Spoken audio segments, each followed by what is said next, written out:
Good afternoon, this is Leon here in Sofia, Bulgaria. I am doing a Q&A session today. I have posted recently a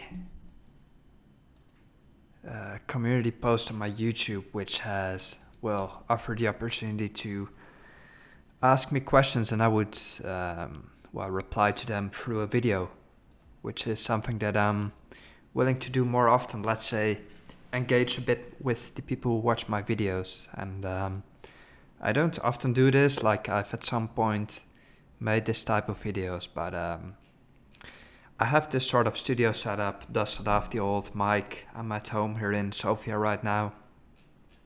I've at some point bought this mic from AliExpress for something like 60 euros, and it's always on my desk right here, and I feel a bit silly for never using it. So I've got several questions. First of all, what my work is. So currently I'm working for the Netherlands Cancer Institute in Amsterdam, the Netherlands, and I fulfill that position remotely. So I actually work from Sofia, Bulgaria. How do I do that? Well, I have negotiated my own employment contract very well, and due to the labor shortage, there's not many employees in general, and I could, let's say, make it work my way, and I'm very happy with that. So I'm a senior clinical contract manager, which means I negotiate contracts for clinical studies that take place in oncology research. Fairly interesting. I don't want to go too deep into it right now, but that's my job. And let's say tied to that question is often, why do you travel so much? Well, so much it is not that I travel all the time. I just make a lot of videos when I do travel. So when I have a weekend trip, I have at least 50 videos because I just film a whole lot of what I do. I'm good at planning trips as well. So what works in my favor is that the Netherlands has a 36-hour work week, meaning that if you do work 8 hours each day times 5, every other week you can save 1 day off, because then you would have saved 8 hours, let's say. So every other week I would have the Friday off, and then I fly out of Sofia on Thursday, come back on Sunday. See what I mean? So that works quite well. That's the first question, and that's also why I can travel quite a lot. Second question is, what's the Cyrillic tattoo saying? Because I posted a picture of myself in the YouTube community post, so here it goes. It's on my left bicep, let's say, and it says Priklучение in, here you go. Don't know if it's in focus. It's Priklучение. In Cyrillic it is Bulgarian and Russian word. I speak both languages at a good level. I've thought about this tattoo for about 5 years, and what it actually means is adventure, and at the same time it sort of means unlocking in a sort of more deep sense of the word. So you unlock something, you explore something. That's basically what my 20s have all been about. So that's what I've had on my left arm since about a year or so. Almost. I'm actually very happy with it. It took a while to get used to, but it's been done very well here in the studio in Sofia, Bulgaria. I just love the script, love everything about it, so it becomes a part of you. Another question, what is your favorite thing besides traveling? That's for me, learning languages. I'm currently doing Arabic and Russian at the same time. That's my favorite thing. Besides that, I'm addicted to going to the gym and my boxing classes. I do Krav Maga for self-defense purposes, and I couldn't skip any training. That's definitely one of the things I truly am into.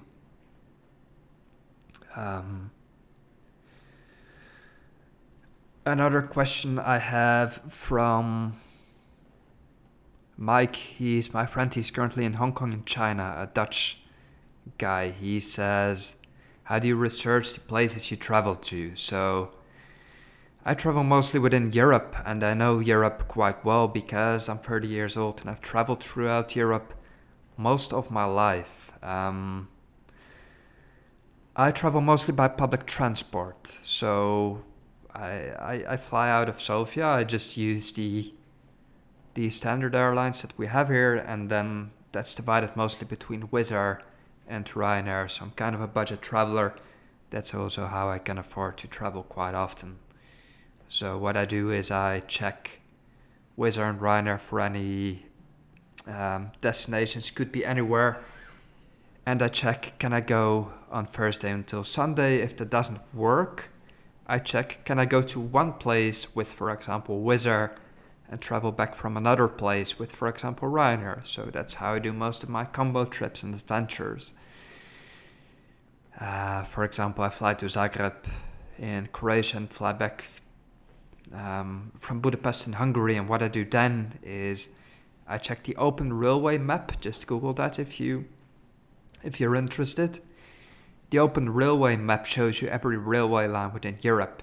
And that's my actual research is I go see, can I travel across borders with train connections?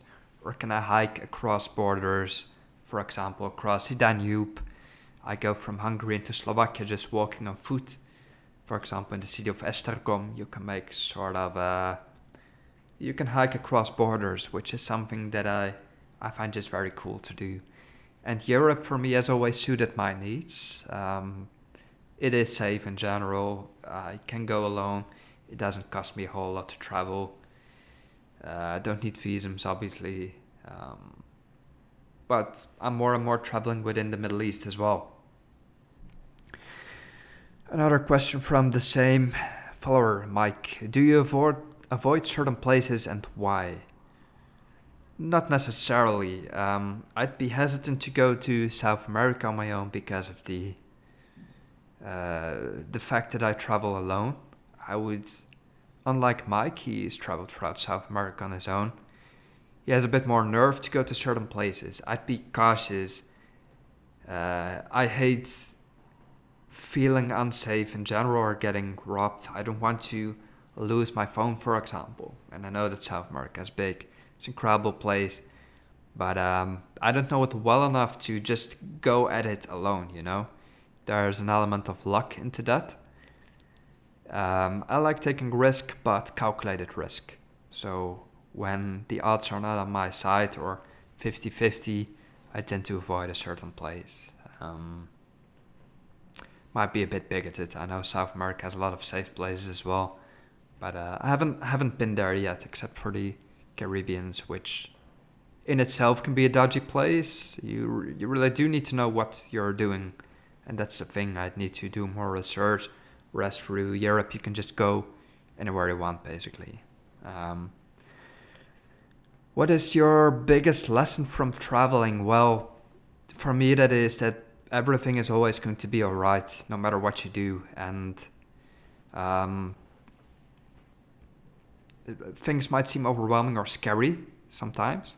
For example, you just go to a random place, you don't have a hotel, but eventually you always figure it out. You find somewhere to sleep. And at the same time, sometimes you feel very lonely when traveling, you know?